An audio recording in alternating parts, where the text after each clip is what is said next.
Hello everyone, welcome back to Nathan Deer's Guide to Everything. Today I've got a video like a creature showcase essentially of course, as you've probably guessed from the thumbnail, the giant space hamster and some of its variants which have been lost in older editions of D&D. Specifically, we're going to be talking about today the Tyrannohamsterus Rex, D&D's accidentally deadliest monster. Enjoyed this video and want to see any more creatures like this, please leave a like, comment and subscribe with your thoughts and ideas. The giant space hamster of course came with the Spelljammer module which came out to mixed reviews. I would say this is probably a highlight, them bringing this creature back ready for use in wider 5e play. Let's just start with the basics. Giant space hamsters, as they are a large beast, unaligned. They are cute, plant-eating rodents as big as brown bears. They tend to avoid other creatures, especially threatening ones.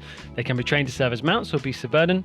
Gnomes have tried to build spell-jamming ships powered by giant space hamster wheels, so far without success. As it mentions here, they come in a variety of colours and things like that, but it's not just colours. In the older Spelljammer compendium, you can actually find a bunch of variants of which I've bought to 5e for you. All the creatures coming up in this video are available on D&D Beyond's Homebrew monster section. You can just search the names of them and you should find them easily enough. A quick shout out for those of you who've started donating on my Ko-fi account. I really appreciate the support. As I mentioned, all the proceeds from that, all those donations will be going towards new RPG modules so I can diversify the content on my channel. If you'd like to support, links are down below. Thank you once again. First up, we have a slightly deadlier one, a saber-toothed giant space hamster. You can see I've pulled the art straight from that Spelljammer compendium, the original one that came out in like 89 or something like that, I believe. Anger more quickly than a normal space hamster. They've got a nasty bite and some nasty claws built in there as well. Only challenge rating 1, just a bit of a step up from a normal giant space hamster. Next up, we have the armor-plated great horned giant space hamster. These naming conventions are literally ridiculous, but here we are. Now, this variant in particular is furless. They have like a rhino-like hide and obviously the huge horn on the front as well. So these are, I would say, a little tougher even than the saber-toothed one just because of their extra bulk and how strong they are. This variant can also be trained to serve as a mount and it makes a very effective one at that if you can manage it. The improvements on this one is that it has a higher natural AC, has proficiency in athletics and resists bludgeoning, piercing and slashing from non-magical attacks. It does have the charge feature as a lot of creatures like this do. Deals an extra 2d8 bludgeoning damage if they move 20 feet straight towards a target. That target makes a strength save, they're knocked prone if not. And something I put in here, I don't feel like a rhino really can use its hooves, paws. I don't know what a rhino has. Feet. So it can't use its claws, but it does still have a bite and a gore feature to use that horn. Next up, we have the ethereal giant space hamster. These are oddities amongst their kin, often living in colonies in areas tied to other planes of existence, so particularly powerful magical areas. Just gazing at them tends to cause most creatures to run in fear, and that is why they gather in large packs to ward away predators and such. Studies have revealed that they are not actually ethereal though, in any capacity, and this is probably just another gnomish experiment gone awry. At the stat block, these creatures have some amazing features, but they're not too deadly. These are passive creatures for sure. They're resistant to acid, cold, fire, lightning, thunder, bludgeoning, piercing, slashing from non-magical attacks. Damage immunities, necrotic and poison. Condition immunities, charmed, exhaustion, paralyzed, petrified, poisoned. They have dark vision of 60, and then we move into their actual features. Ethereal awareness. So despite them not being ethereal, they do have ethereal awareness. What's going on here? Who knows? The ethereal giant space hamster can see ethereal creatures and objects. It also has the ethereal not really feature. So it looks it, but actually it's just translucent and you can see its skeleton on the inside. For the life of me, I could not find any artwork to represent this other than just like an X-ray image of a hamster or something. I didn't really want to use that. So I couldn't draw this one because my skills as an artist are very limited, but that's what it looks like. Theatre of the mind and all that, you know? Imagine a glowing blue, ghostly hamster with a skeleton in it and it moves around, but it's still cute, but it's not because it's horribly frightening, as with its sorrowful squeaking feature. It squeaks magically, and every enemy within 30 feet of the hamster that can hear it must succeed on a DC 12 wisdom saving throw or be frightened. And this is that powerful frightened ability where you have to move as far away as possible. If you succeed, you're immune for 24 hours instead. It has a pretty measly attack, the ethereal bite, 2d4 plus 2 force damage if it gets you. So these things are much more passive. These are to scare away creatures. They're not going to attack anything, probably, because they have that powerful, sorrowful squeaking ability. Next up on this list of D&D's Deadliest, we have one that is actually deadly: carnivorous, flying, giant space hamster. These things are truly deadly, and I edited some images, threw them together, and this is what we have. I'll put some artwork on screen now. Challenge rating 215, natural armor, higher than average intelligence, massive dexterity score. These are typically jet black, which I couldn't do on the artwork, again, not skilled enough. Have bat-like wings and are bloodthirsty pack hunters. I was thinking of like velociraptors when I was designing these ones in particular. Can be trained as mounts, but everyone would tell you that that's not for the faint of heart, and they generally stalk prey from deep in jungles and forests from the treetops. They have the flyby ability, so they don't provoke opportunity attacks when they're flying in and out. They have the pack tactics ability, so advantage against a creature within 5 feet of another one of them. They also have blood frenzy, which is one of the main things here. They have advantage on all melee attacks against a creature that doesn't have all its hit points. They're not particularly tanky, they only have 33 hit points themselves. And it has multi-attack. It can make a bite attack and a claw attack, both of which dealing a good chunk of damage. The bite 2d6 plus 4, claws 2d4 plus 2. So it's a good way to throw off your players here. If they're in a lush jungle, they think maybe a displacer beast or a pack of wolves or something is going to come on them. No. A carnivorous flying giant space hamster. Definitely the way to go. Next up, we have the two-headed Linnaean bombardier giant space hamster. Again, my art skills are limited. I wanted to do more here, but I thought just a two-headed giant space hamster would give you an idea. This two-headed variant is a little less appealing for obvious reasons to most. The result of an experiment gone wrong within those gnomish colonies. They tend not to be kept as they are more expensive to keep because they have two heads, and most people believe probably two stomachs. They're much more expensive to keep, so gnomes tend to avoid these at all costs. They are challenge rating 3. They have a regeneration ability. The two-headed hamster regains 10 hit points at the start of its turn if it has at least one. Of course, it does have a multi-attack feature. It can use its bite attack twice, which isn't too threatening, but its threatening thing is its shocking belch. As an action, the two heads can belch so loudly that each creature within 30 feet of it must make a DC 14 con save or be stunned for 1d4 plus 1 rounds. That's a long time, potentially, without the chance to save. That is a long time. This thing would tear you up in that time. Next up, we have my favorite, the fire-breathing phased doppelganger giant space hamster. These are challenge rating 3. They have a bit more perception, a bit more survival. Their stats are kind of silly, to be honest. 8 intelligence on one of these creatures is no joke.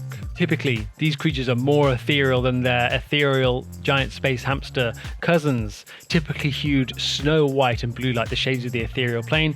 They share resemblance to those they share talents with: phase spiders, doppelgangers, and fire-breathing drakes. The worst thing about this particular breed is how intelligent they are. They quickly learn how to use their menagerie of talents. And no one knows if these are tameable because usually they're burnt to a crisp before they get the chance. This creature can use Ethereal Jaunt as a bonus action. The hamster can magically shift from the material to the ethereal plane or vice versa, very much like a phase spider. It has a pretty lethal bite attack, 2d6 plus 4. It can make 2, 1 with its bite and 1 with its claws, which is 2d4 plus 2. It also has a fire breath on a 5 or 6 recharge. It exhales fire in a 30-foot cone, DC 14 dex save, or 5d6 fire damage to each creature in the area. That's no joke. Additionally, the doppelganger thing comes in. It is a shape changer. It can polymorph into a large bear-sized beast it has seen, or back into its true form. So this thing could in theory be any large creature in the forest, and it turns out it can breathe fire, go invisible, go into the ethereal plane, shape change into something else. This thing is a monster. It has the stats to match, as mentioned: 15 natural armor, 64 hit points on average, and a challenge rating of 3. Now we come to the star of the show. D&D's accidentally deadliest monster is the Tyrannohamsterus Rex. This thing is a gargantuan beast.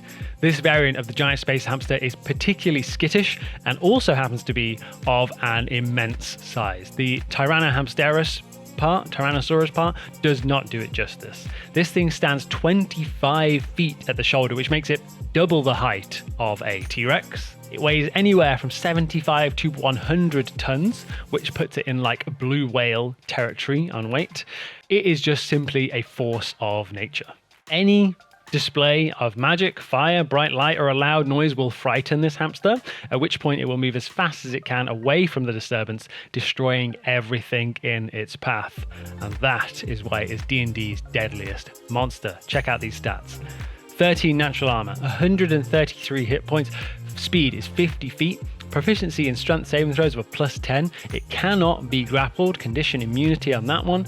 Its strength is 25. Its constitution is 19, giving it some proper bulk. It is, of course, as mentioned, of an immense size. It's not affected by difficult terrain and can move through any of the creature's space that is smaller than size huge. Its skittiest feature, as mentioned already, anything will frighten this hamster. If it perceives the use of magic, fire, bright light, or even a loud noise, it immediately uses its movement to move as far away as possible from the source. It will continue in this manner for 1d4 miles until it feels safe to stop. That's a long way. You can wreak a lot of destruction if you happen to encounter one of these creatures. Actions. While moving, the Tyrannohamsterus Rex makes a single attack against any creature it moves through or past within range. These attacks are considered part of its movement. So basically, it doesn't make attacks. All it can do is run. But if you happen to be in its way, most things are dead. Its only attack, accidental trample. Melee weapon attack +10 to hit, reach of 5 feet. One target. Hit, 55 average, 8d10 +10 bludgeoning damage. And it can do this as many times as it likes on a turn. If it happens to be running towards you, then you are in trouble. You best get out of this thing's way quick time. That, through no fault of its own, is D&D's accidentally deadliest monster. Sort of. Obviously, it's not exactly true, but it has the potential to be. This thing could destroy cities, towns, villages in like one go, essentially. We do have a bonus for you though. I was telling my friend and artist about this particular video that I was making, and along with him I thought it'd be fun to create my own giant space hamster for this video, one not found in the older compendium. So let's take a look at it. It is, of course, the intercosmic arcane giant space hamster shock trooper. I came up with that name in keeping with the rest of the hamsters which have ridiculous names like this, so I hope this fits well. I did decide to make this Spelljammer themed, as are the rest of the giant space hamsters. It's unlikely you'll encounter this like on the Sword Coast or whatever. So these ones, they aren't actually giant at this point, but it's more nimble, much smaller, more akin to a humanoid proportion, highly intelligent and very rare to encounter. These far travelers are often employed as wild space-faring bounty hunters. They make for good mercenaries due to their penchant for firearms and a knack for crafting arcane explosives. Their origins are unknown even to them, likely though a successful genetic experiment to someone. As you can see, we have a couple of wonderful variations of artwork, which I'll throw on screen right now while I rattle off some of this thing's statistics.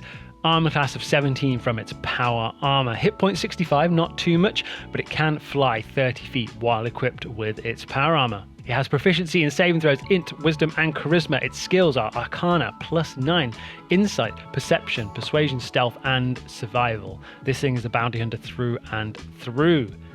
Challenge rating of 7. Languages: Common, Deep Speech, Gith, Gnomish. I like to think these things have like studied under GIF, Master, firearms experts, things like that, and what's made them so incredible at what they do, or it just comes naturally. Maybe that's some of the DNA that's within them, that GIF DNA, a natural talent for these things. It has firearms knowledge. It ignores the loading property of any firearm. It has magic resistance too. This hamster has advantage on saving throws against spells and other magical effects. With its actions, it can make 2 arcane revolver attacks, which are +8 to hit, 40-120 range on one target, and the hit is 15 damage on average, 3d6 +5 radiant damage. Nothing to scoff at all. Or it can use its portable arcane cannon. I'm thinking like Men in Black style guns here, as shown off in the fantastic artwork. Also a ranged weapon, 40-120, but this thing deals 3d10 +5 force damage, but may need to recharge on a 4 to 6 on the dice. We have the bomb. The hamster lights an experimental melon-sized bomb, so quite large. Throws it up to a point with 40 feet away where it explodes. Each creature 10-foot radius must make a DC 15 dex save or take 5d8 fire damage on a successful one. After it throws the bomb, roll a d6, and a roll of 4 or lower, there are no more bombs. So they're essentially just grenades on a belt. As a reaction, we do have something bonus here as well. We have power armor. This armor it's wearing is otherworldly. The hamster can use this reaction to cast the shield spell. That's it. We're drawing to the end of the video, D&D's Deadliest Monsters, accidentally in some cases. Closing out with this arcane giant space hamster shock trooper. I hope you enjoyed this one. Please leave a like, comment, and subscribe. If you did, if you want to see anything more like this, please leave a comment down below with what you'd like to see. As mentioned, all available on D&D Beyond Homebrew. Please feel free to just search for them, add them to your game, and let me know how it goes if you use this particular gem just here. With that, I'll stop rambling. This has been Nathan Deer's Guide to Everything, and I'll see you in the next one. Bye-bye.